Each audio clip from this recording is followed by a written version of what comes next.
السلام علیکم ورحمۃ اللہ وبرکاتہ۔ معزز و مکرم ناظرین گرامی، ہر نماز کو اپنے وقت میں ادا کرنا فرض ہے، ضروری ہے۔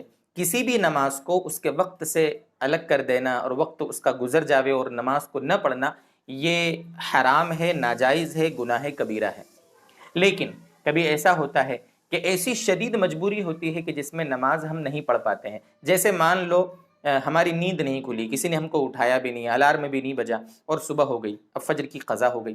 اب یہ مجبوری ہے، اللہ کی ذات سے امید ہے کہ اس میں گناہ نہیں ملے گا۔ اگر ہم نے اپنی پوری ترتیب بنا کر رکھی تھی، الارم بھی سیٹ کیا تھا، کسی کو اٹھانے کے لیے کہا بھی تھا، بیوی کو یا امی ابا کو، جس کو بھی کہا ہو، اور وہ نہیں اٹھا پائے، بہرحال یہ کہ ہماری نماز چھوٹ گئی، ایسی صورت میں علماء فرماتے، خاص طور سے فجر میں ایسا ہوتا ہے، دوسری نمازوں میں تو کوئی ایسے سونے کے آزار ہوتے نہیں ہیں، الا یہ کہ کوئی بے وقت سو گیا ہو اور اس کی نماز چھوٹ گئی ہو تو الگ مسئلہ ہے۔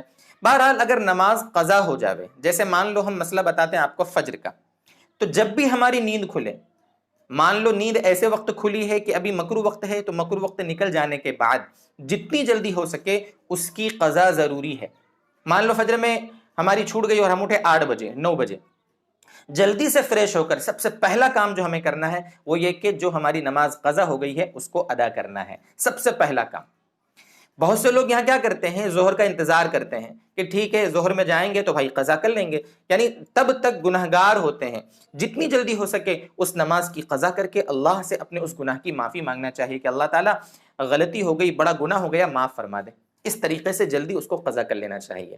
لیکن اگر مان لو کوئی 8 بجے 9 بجے 10 بجے قضا نہیں کر پایا، ظہر میں نماز پڑھنے کے لیے گیا، تو اب دیکھا یہ جاوے گا کہ اگر وہ صاحب ترتیب ہے، صاحب ترتیب کا مطلب یہ ہوتا ہے، اس کا ہم مفصل فتویٰ انشاءاللہ اردو میں ڈسکرپشن میں لکھ بھی دیں گے، وہاں سے آپ پڑھ بھی سکتے ہیں۔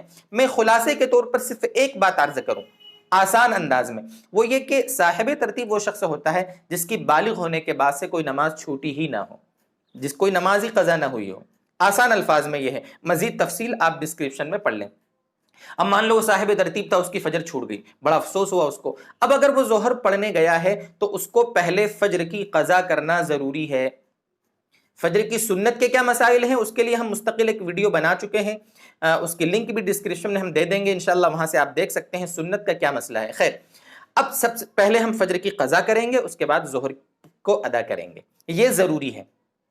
اگر صاحب ترتیب شخص نے فجر کی قضا نہیں کی، اس کو یاد تھا کہ میری فجر چھوٹی ہے، اور یاد رہتے ہوئے اگر اس نے ظہر کی نماز پڑھ لی تو اس کی فجر کی نماز یعنی ظہر کی نماز اس کی ادا نہیں ہوگی، اس لیے صاحب ترتیب کے لیے حکم ہے۔ لیکن اگر کوئی صاحب ترتیب نہیں ہے، اس کی نمازیں ویسے آلریڈی بہت ساری سینکڑوں کی تعداد میں، ہزاروں کی تعداد میں قضا ہے، تو دوستو بزرگوں، جتنی نمازیں ہماری قضا ہیں ان کو کیسے ادا کرنا ہے اس کے لیے بھی ہم ایک ویڈیو مستقل بنا چکے ہیں، اس کی لنک بھی ڈسکرپشن میں موجود ہے، اس کو بھی دیکھ لیں۔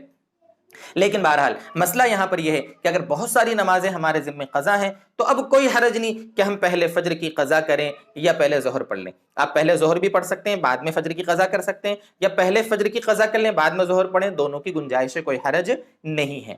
یہ مسئلہ اس وقت ہے جبکہ ہمارے ذمہ بہت ساری نمازیں پہلے سے قضا ہو۔ تو یہاں پر ایک مسئلہ اور بھی ذکر کر دیں، بہت سے لوگ کنفیوژن میں اس طرح ہوتے ہیں کہ جیسے جمعے کا دن ہے، مان لو فجر کی نماز چھوٹ گئی، پڑے رہے سوتے، اللہ معاف فرمائے ہم کو۔ اب جمعے کے لیے جب ہم گئے تو پہلے ہم کیا کرتے ہیں کہ فجر کی قضا کو جو ہماری ہے اس کو ادا کرنا ضروری سمجھتے ہیں۔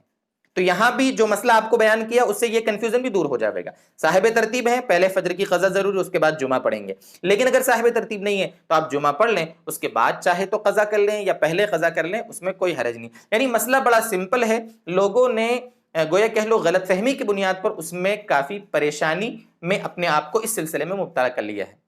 اللہ ہم کو سمجھائے، سمجھ کر عمل کی توفیق دے۔ ہم بار بار آپ سے عرض کرتے ہیں اللہ تبارک و تعالی ہمیں اپنی مرضی کے موافق زندگی گزارنے والا بنائے۔ وآخر دعوانا ان الحمد للہ رب العالمین۔